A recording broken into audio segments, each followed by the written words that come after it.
Agora vai. Então, para a nossa aula de hoje, nós vamos terminar o capítulo 8 que nós começamos ontem. Para isso, eu preciso que todos vocês peguem o livro de História, tá? O livro de História na página, se não me falha a memória, a página 111, por favor. Peguem o livro de História, a página 111. Infelizmente ou felizmente, hoje nós vamos trabalhar as questões do livro, tá? As questões do aplicando conhecimentos, a página 111, para a gente fechar o capítulo 8 e a próxima aula nós iniciarmos a frente A. Tá? A gente fecha a frente B com o capítulo 8, vai para a frente A, trabalha a questão do período entre guerras, ou seja, período que compreende Primeira Guerra Mundial, Segunda Guerra Mundial, a gente volta para a frente B, História do Brasil. Em História do Brasil, nós temos que ver os movimentos sociais dentro do Brasil República. Os movimentos sociais são Canudos, Contestado, Revolta da Vacina, tá? O Cangaço. Então, nós vamos ver isso e depois a gente pode até encerrar o nosso livro-texto a respeito dos nossos conteúdos, mas, enquanto isso, a gente está trabalhando o capítulo 8 da frente B. Por favor, peguem o livro de história de vocês, é a página 111, tá ok? Aplicando Conhecimentos, página 111, livro 1B, tá? O livro 1B de História, na frente B, a respeito do História do Brasil. Então, capítulo 8 da frente B do livro 1B, ok? Aplicando Conhecimentos, página 111. Tá? Alguns exercícios que nós temos que estabelecer a abordagem. Então, vamos lá. Só um pouquinho. Fernando, é o Fernando Henrique ou Fernando Xavier? Alô, o Fernando acabou de entrar. É o Fernando Henrique ou o Fernando Xavier? É o Xavier, professor. Então, tá ok. Seja muito bem-vindo à nossa aula. Pega o livro, a página 111, o livro 1B, ou o livro 2 de História, a respeito da Primeira República. Nós estamos abordando, aliás, ontem nós abordamos a questão econômica, a questão do encilhamento, que foi a política econômica adotada pelo ministro Rui Barbosa na tentativa de estabelecer o desenvolvimento industrial dentro do Brasil, fracassou, tá? Porque muita gente pegava o seu dinheiro, aplicava em empresas fantasmas ou aplicava no consumo. Acabou estabelecendo uma certa crise econômica dentro do Brasil, desenvolveu uma ideia de crise econômica, tá? Uma ideia de crise econômica e, ao mesmo tempo, estabelece uma ideia de crise também financeira em toda a região do Brasil. Então, nós temos, assim, de analisar algumas questões a respeito das ideias da Primeira República. Então, a Universidade do Estado de São Paulo, a Unesp, tá? O exercício número 1, Unesp. Na Primeira República, 1889 a 1930, houve a reprodução de muitos aspectos da estrutura econômica e social constituída nos séculos anteriores. Em outros termos, no final do século XIX e início do século XX, conviveram simultaneamente transformações e permanências históricas. Tá? Aí veio a citação do Francisco de Oliveira, A Herança Econômica Segundo o Império, tá? A obra de onde foi tirada a citação.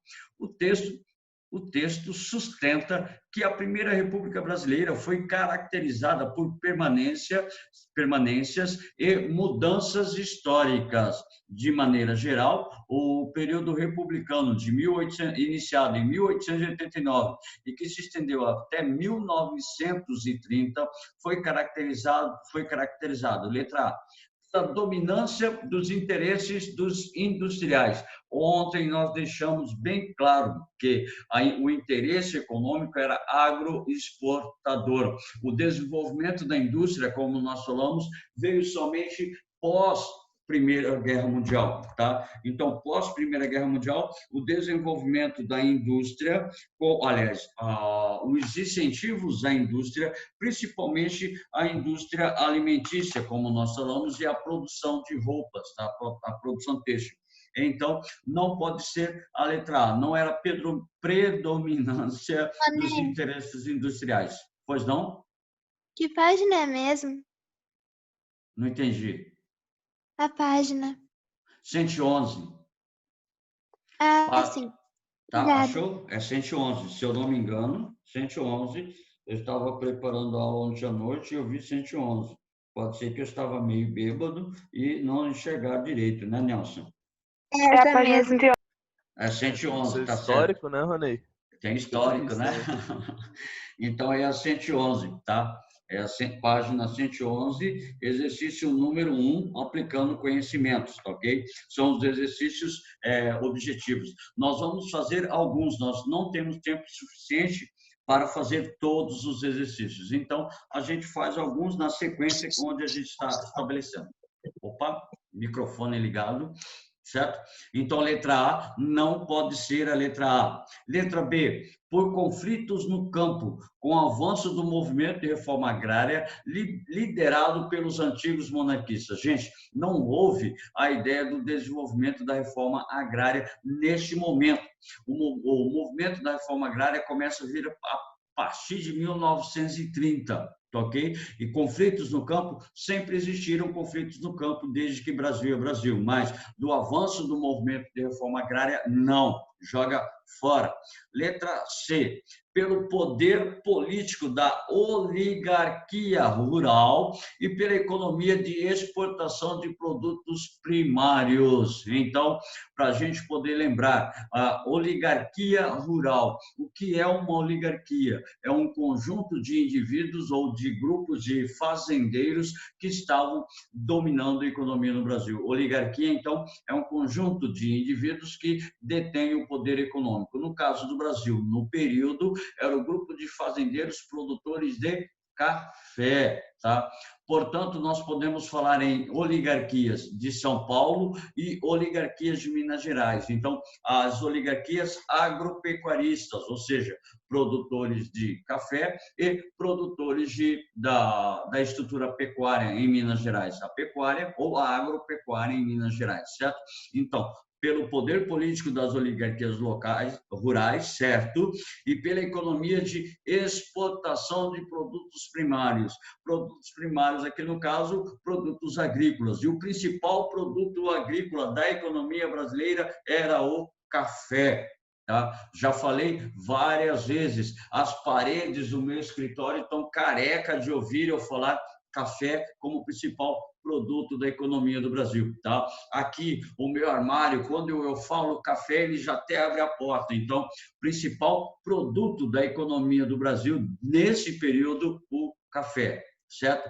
Então, a partir do momento que nós falamos do poder da oligarquia, é o poder dos grandes fazendeiros de café e produtores de pecuária, e ainda exportação de produtos primários, ou estrutura de agroexportação, certo? Produtos primários, no caso, produtos agrícolas, principal produto agrícola, o café. Então, não pode restar dúvida a respeito da estrutura econômica do Brasil. Letra D, pela instituição da democracia socialista, graças a pressões exercidas pelos operários anarquistas. Ontem ainda, eu falava que até 1908 começou a vinda de muitos imigrantes italianos, muitos imigrantes alemães, uma nova remessa, uma nova fase da imigração brasileira. E dentro desse conjunto de imigrantes, eles trouxeram a ideologia anarco-sindicalista, mas não foi a instituição de uma democracia socialista. O Brasil nunca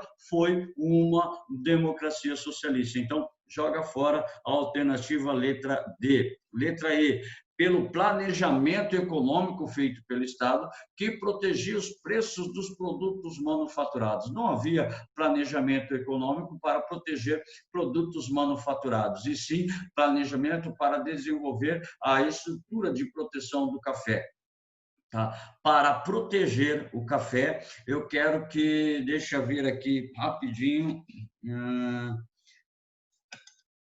Rafaela Luft, abra o seu microfone e fala qual foi a política estabelecida, ou o convênio estabelecido entre o governo federal, o governo estadual e os produtores de café para proteger a produção do café. Qual foi o nome do convênio que nós falamos ontem? Rafaela Luft, está dormindo, né? Não, professor, peraí, rapidinho. Estou só ajudando Estou minha mãe. esperando. O nome do acordo feito entre presidente da República, governadores e produtores de café para proteger o café.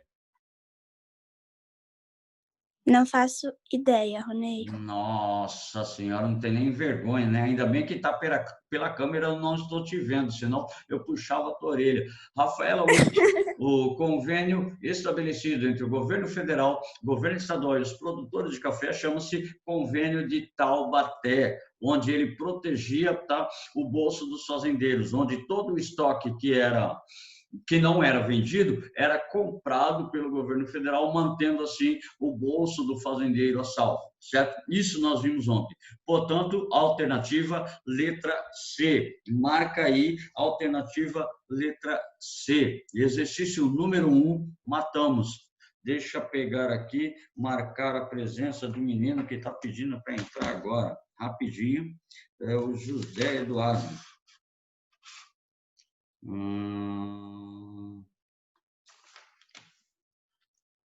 Aceitei, está dentro. Então, o José Eduardo entrando agora na nossa aula. Então, a respeito do exercício número 1, se tiver alguma dúvida, pode levantar a mão, pode abrir a câmera, pode abrir o microfone, tá ok? Sem problema nenhum. Exercício número 1 feito. Exercício número 2, ele traz uma charge, tá?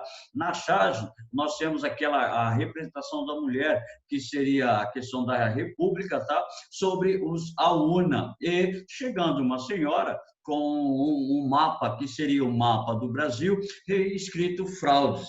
Então, isso demonstra claramente a estrutura eleitoral do Brasil no período, muitas fraudes. Ainda ontem nós fizemos um exercício onde a gente falava a respeito do voto bico de pena, tá? Que o voto era aberto, onde todos podiam perceber em quem você iria votar, tá? Então, o exercício número 2, a verdade eleitoral. A moralidade política não permitirá que a verdade saia nua das urnas, tá?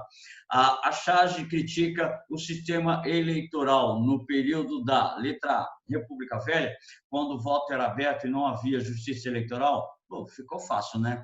Vou colocar um exercício desse numa prova para vocês, vai ficar muito fácil. Então, República Velha, quando o voto era aberto e não havia justiça eleitoral. Hoje, nós temos a justiça eleitoral. Hoje, o nosso voto é chamado sufrágio universal. Todos podem votar, tá ok? E o voto nosso é secreto, tá? Só para a gente poder saber, eu pergunto para Augusto, abra seu microfone e responda para a gente. Augusto, quem era excluído do voto dentro da República Velha? Quem não podia votar? Os analfabetos. Analfabetos, certo? Mulheres. Mulheres, certo? Povo com menos de 21 anos, acho. Menor de 21 anos, certo? E tinha também voto censitário, não sei. Tinha o voto censitário, mas não, o voto censitário não excluía necessariamente a condição da população, excluía o caráter geral, tá? Por exemplo, você falou mulheres, você falou menores de 21 anos, você falou analfabetos, também militares, tá? Militares de baixa patente, principalmente soldados, não poderiam votar, tá? Analfabetos e mendigos, então não poderiam votar. Obrigado, Augusto, um beijo. Então, necessariamente, dentro da República Velha, o voto era aberto, o voto era limitado. Então, nós podemos ficar com a letra A. Então, vamos lá. B, o Estado Novo, quando o autoritarismo de Vargas manipulou o eleitorado, não. Tá? Getúlio Vargas só chega no poder a partir de 1930 30. E é interessante, né? O nosso capítulo fala da República Velha. Se o nosso capítulo fala da República Velha, não tem nada depois da República Velha que vai ser enquadrado dentro do movimento. Então, joga fora a ideia a respeito de Getúlio Vargas. Na época em que Getúlio Vargas chega no poder, a estrutura já era diferenciada a respeito da transição da política ou da questão eleitoral. A Segunda República, quando as eleições diretas para presidente, através do voto cabresto, elegeram Vargas. Não foi.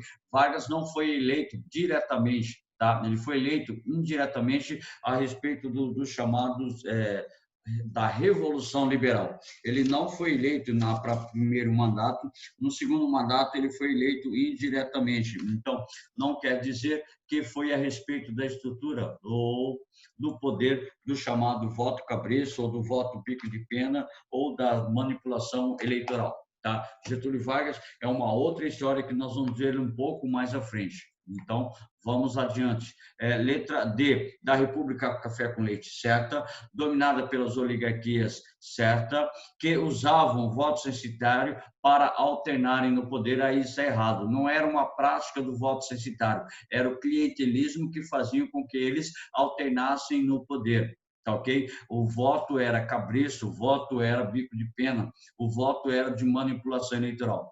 Letra E, Primeira República, quando o Partido Social Democrata e a União Democrática Nacional se valiam da violência para poder alcançar a violência e fraudes para alcançar o poder. Errado também.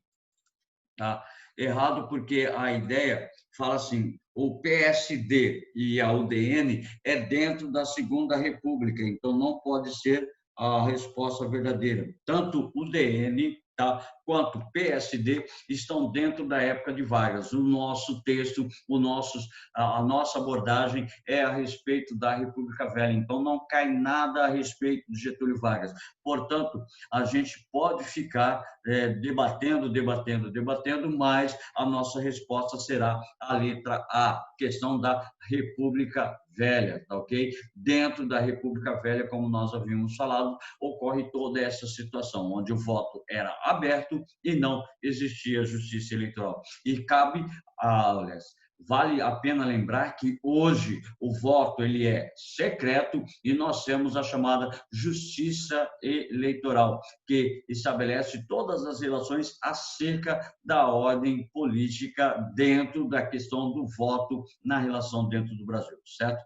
Portanto, ficamos com a letra A. Exercício número 3, Exame Nacional do Ensino Médio, Enem, 2018, olha, bem pertinho da gente. E o texto diz assim, e fui mostrar ao ilustre hóspede, o governador do estado, a serraria, o descaroçador e o estábulo. Expliquei, em resumo, a prensa, o dínamo, as serras e o banheiro carrapaticida. De repente, supus que a escola poderia trazer benevolência do governador para certos favores que eu tensionava solicitar. Tá? Pois sim, senhor, quando a vossa excelência vier aqui outra vez, encontrará essa gente aprendendo cartilha, ou seja, um processo de educação, tá? Do trecho retirado da obra de Graciliano Ramos, tá? São Bernardo. Então, diz assim, aí, pois, esqueci o enunciado. Deixa eu pegar aqui rapidinho a questão do enunciado. Viu, Nelson? O que dá você fazer, copiar o exercício à noite, já meio burungundu. Tá? O fragmento do romance só de... os camelos do lado, Rony? Não, era a Jamel, estava do lado. A Jamel citou no meu ouvido. O fragmento do romance de Graciliano Ramos dialoga com o contexto da Primeira República do Brasil. Ao focalizar, o que o texto focaliza? Letra A, a derrocada das práticas clientelistas, ou seja, o fim da prática do café com leite, da prática da manipulação, da troca de votos, da troca de favores? Não, para fora. O declínio do antigo atraso socioeconômico quer dizer que, a partir da República Velha, o Brasil alcança um desenvolvimento socioeconômico muito maior do que já existia? Também não, joga fora. Letra C, o liberalismo dos favores do Estado, aí não existe, porque nós sabemos que dentro da República do Café com Leite, ou dentro da chamada República das Oligarquias, ou ainda República Velha, ou ainda Primeira República, havia muita troca de favores. Então, joga fora a letra C. Letra D, fortalecimento de políticas públicas educacionais, pode ser a respeito do que foi dito anteriormente, mas a gente não fica em relação ao fortalecimento. Na verdade, não existia nem políticas públicas educacionais. Então, letra E, aliança entre a elite agrária e os dirigentes políticos. Então, a proposta de resposta para o nosso texto seria a letra E, aliança entre a elite agrária e os dirigentes políticos, porque o próprio texto fala, tá? Quando vier aqui outra vez, encontrará essa gente aprendendo a Castilho, ou seja, uma estrutura do pensamento para elevar o nível de instrução dos indivíduos, mas o que não acontecia na realidade. Porque quanto mais analfabetos existissem dentro da política, dentro da estrutura da República Velha, maior era a manipulação exercida, tá? Maior era a manipulação exercida sobre os indivíduos. Portanto, exercício do Exame Nacional do Ensino Médio, exercício 3, resposta letra E. Mais um para a gente poder terminar, o nosso tempo está quase acabando. Então, outro do Exame Nacional do Ensino Médio, desse do ano de 2017. Em 1914, o preço da borracha despencou no mercado internacional. Depois de 2 anos depois, aliás, 200 firmas foram à falência em Manaus. E assim acabou o sonho de quem acendia charutos com notas de R$1.000. A cidade entrou em colapso. Ontem nós falamos o seguinte, que o café sempre foi assim, a partir de 1840 até 1940, o café era o principal produto das nossas economias. Aí ontem nós falamos que existiam outros produtos auxiliares da economia. Falamos a respeito da borracha, falamos a respeito do cacau, falamos a respeito do couro, falamos a respeito da erva mate, falamos a respeito do algodão e outros produtos que estavam relacionados à nossa economia. E ontem, na verdade, nós solucionamos essa questão sem querer querendo. Nós falamos que a produção da borracha caiu lá na região de Manaus, decaiu, despencou, tá? Lá em Manaus, devido às colônias asiáticas da Inglaterra, devido à produção de borracha nas colônias asiáticas da Inglaterra, ou seja, a produção na Ásia ficava mais barato e muito mais rápido de você poder estabelecer a produção. Então, isso ameaçou a economia da borracha no Brasil. Isso fez com que a economia da borracha despencasse. E justamente nesse período nós temos a crise entre seringueiros bolivianos e seringueiros brasileiros, tá? Seringueiros brasileiros da região norte e região nordeste que adentraram no Vale Amazônico e a questão dos fazendeiros bolivianos, que resultou na compra do Acre pelo Brasil. Então, o Brasil compra o Acre a partir de 1902, do chamado Tratado de Petrópolis. Então, o ciclo da borracha foi muito favorável à região de Manaus, só que decaiu devido à concorrência com os produtos ingleses da Ásia. Então, assim, o súbito declínio da atividade econômica mencionada foi provocado. O que provocou o declínio da produção da borracha no Amazonas? Então, diz assim, a carência de meios de transporte que permitissem uma rápida integração entre as áreas produtoras e consumidoras? Não, nós já damos a resposta. Na produção das plantações seringueiras do Sudeste Asiático, que ocasionou um excesso de produção mundial. Pode ser que seja, né? Porque no Sudeste Asiático nós estamos ligados diretamente à produção nas colônias inglesas. Então, pode ser a letra B. Letra C, o chamado encilhamento, que resultou na desvalorização da moeda após forte especulação na Bolsa de Valores? Não. Tá? O encilhamento está ligado com o processo industrial e não com o processo, tá, de extração da seringa. Joga fora. Letra D, fim da migração de nordestinos para a Amazônia, que gerou uma enorme carência de mão de obra na região. O contrário, sempre houve um grande processo de migração do Nordeste para a região amazônica no período de extração da borracha. Então, não faltava mão de obra. Letra E, o início da Primeira Guerra Mundial, que paralisou o comércio internacional e provocou o declínio da economia brasileira. Muito pelo contrário, né? Muito pelo contrário. Não vai paralisar o comércio internacional. Os países periféricos dos países aliados agora vão passar para a aliança econômica com os Estados Unidos. Então, a partir do início da Primeira Guerra Mundial, os Estados Unidos passam a absorver todos os países periféricos que tinham comércio com a Inglaterra e com a França, e, por que não, com a Alemanha, certo? Portanto, a gente fica com a resposta letra B. Marca aí, letra B, de Bruno Caldato, atrasado. Marcou aí? Exercício número 4, resolvido. Para nossa continuidade, ó quem está chegando atrasado, o Lucas. Vai terminar a aula e o Lucas está chegando. Lucas Chuk, bom dia, Lucas Chuk. Está atrasado, mais atrasado do que tudo, tá? Então, exercício 4 do Exame Nacional do Ensino Médio, tá? Resposta letra B.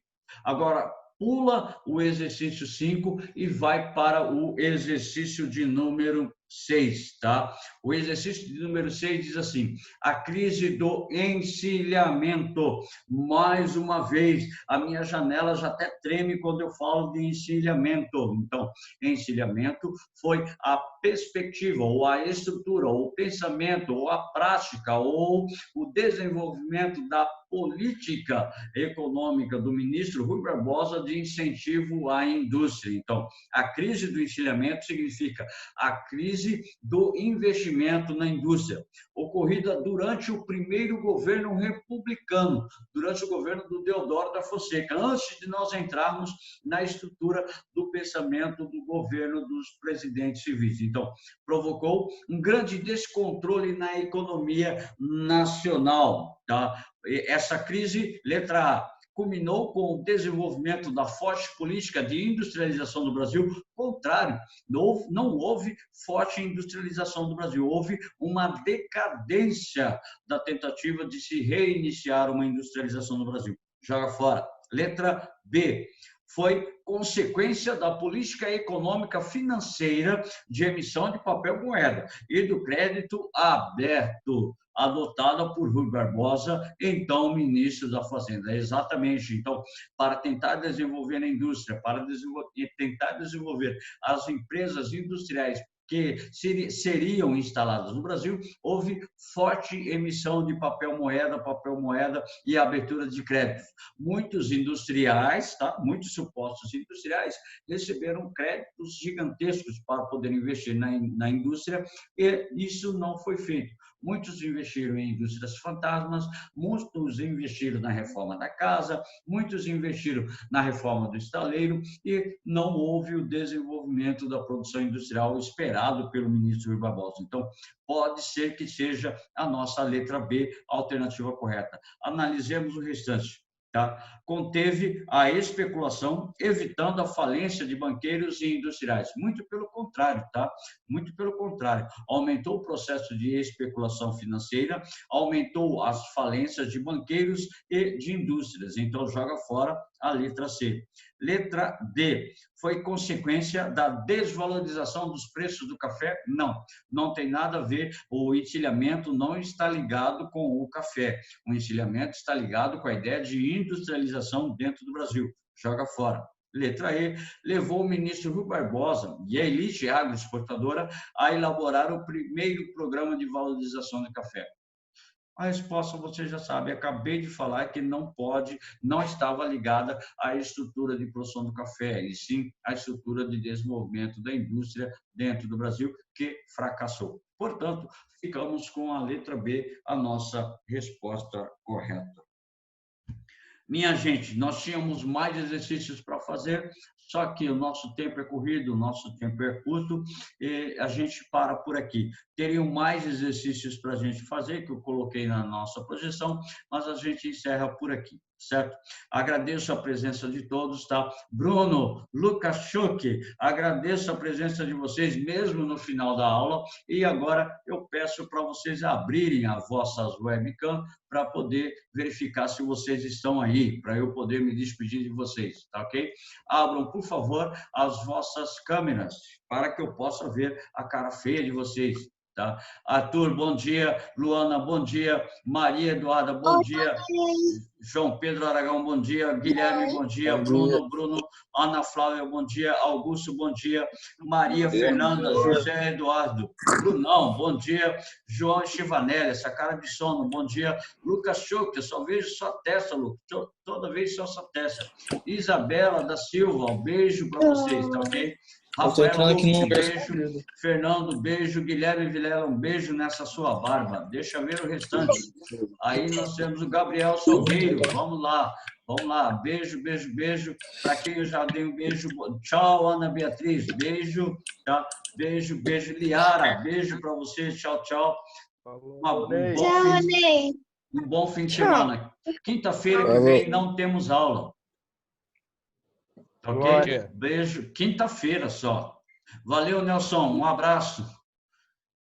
Beijo, Ô, Ronei. Beijo, quando tchau, que tchau. Você vai colocar os últimos exercícios no Classroom? Não, hoje não. Só depois. A semana que vem eu penso, porque a semana que vem nós temos aula na quarta-feira.